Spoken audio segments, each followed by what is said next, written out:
Happy Sunday. How's it going, folks? This week, Mississippi passed the earliest abortion ban in the United States.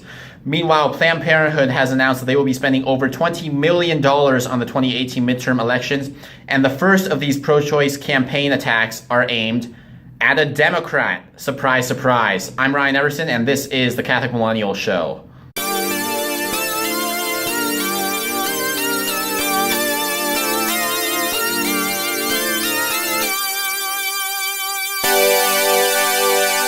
So this week, both the Mississippi House and Senate passed a new bill to ban most abortions after 15 weeks gestational age, which the governor has said that he will sign into law. So this is going to be final. And as this becomes final, it will be the earliest abortion ban in the nation. However, it's still interesting to note that the 15-week benchmark is still later than the mark set by many European nations, which typically falls between 12 and 14 weeks. Also, the Utah House passed a bill banning abortion targeting babies with Down syndrome.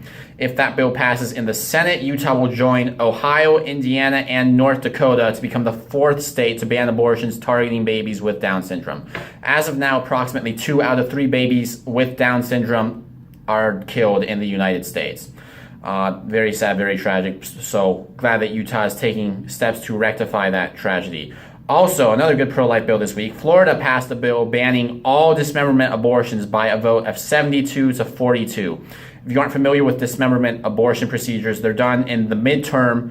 They're done for second trimesters typically, and we'll throw a link to live actions video on dismemberment abortion in the show notes. Jumping over to the federal congressional affairs, Congress is expected to vote on the Conscience Protection Act this upcoming week. The Conscience Protection Act would ensure that no doctors are forced to provide abortions against their will. The USCCB, the United States Conference of Catholic Bishops, issued a statement earlier this week urging Catholics to contact their representatives to support this bill. If I had to take a guess, I'd say this will probably pass both chambers and get to the president's desk, but it's going to be close. So stay tuned, and hopefully we'll have an update on that next week. Hopefully we'll have a good update on that next week. All right, new subject now, talking about the Oscars in Cosmopolitan magazine, because they are simply ridiculous, and here's why. So, as you're probably aware, Hollywood has been trying to take a big stand against sexual harassment and sexual violence with the Me Too movement, which in and of itself is a good desire and a good thing, obviously, because these are terrible things that no woman should ever have to go through. However, the actions of the secular media have shown that they either do not know or do not care about attacking the actual root of this issue, and the actual root of this issue is lust. So, the morning after the Oscars, Cosmo ran an article titled, quote, "The 24 nakedest dresses at the Vanity Fair Oscars after party," close quote, which obviously you should not read, nor do you need to read it, because the title really says it all. So, here's the secularists we have on one hand saying that we need to stop sexual assault and respect women, and yet here on the other hand, they're trying to make a quick buck by encouraging us to look at these half-naked women. And here's why this is so problematic. The seed from which the weed of sexual violence grows is lust.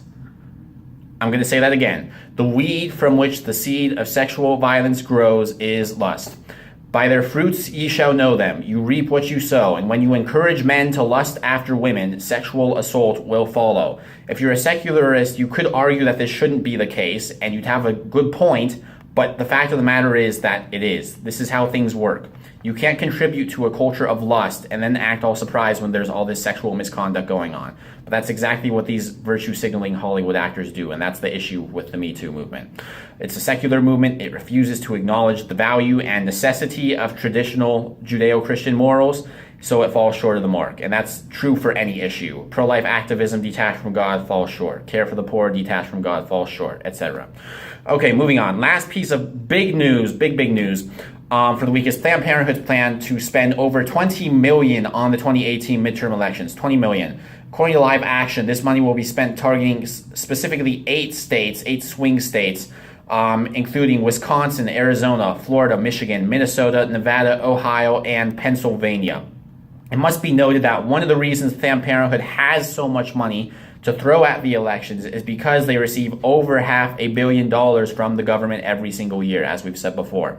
It's a corrupted cycle of favors. Pro-choice politicians give Planned Parenthood tons of money, and PP spends a ton of money getting those same politicians elected so that they'll get more money, and more pro-choice politicians will get elected, and the cycle continues back and forth. They could be spending this $20 million giving pregnant mothers diapers and prenatal care and housing, among other things, but instead they're using all of it to lobby for abortion. Relatedly, the IL03, Illinois District 3 Democratic primary is in just over a week.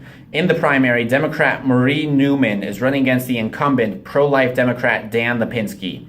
This is a very important race because the DNC is figuring out how to re-strategize after getting their clocks cleaned in the 2016 elections, and this election will play a major role in determining the DNC's attitudes towards pro-life Democrats. If there's one political group that Planned Parenthood and NARAL hate more than Republicans, it's pro-life Democrats.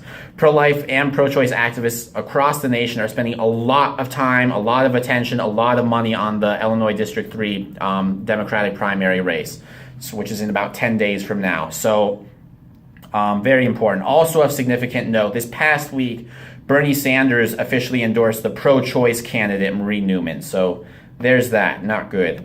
Recent polls say that it's going to be a really, really close race, but after the 2016 elections, I feel little reason to really trust anything the polls have to say, so we'll just sit tight and hope Lipinski can help pull through and help establish a new precedent for the Democratic Party. That wraps it up for this week. Thank you very much for watching. For more news, videos, and resources, please check out the rest of our YouTube channel or head over to CatholicMillennialBlog.com. And if you enjoy the content we're putting out, we'd be incredibly appreciative if you can make a donation to our Patreon page to receive some free swag and to help support the cost of everything we do. We'll see you back here next week on the Catholic Millennial Show. God bless.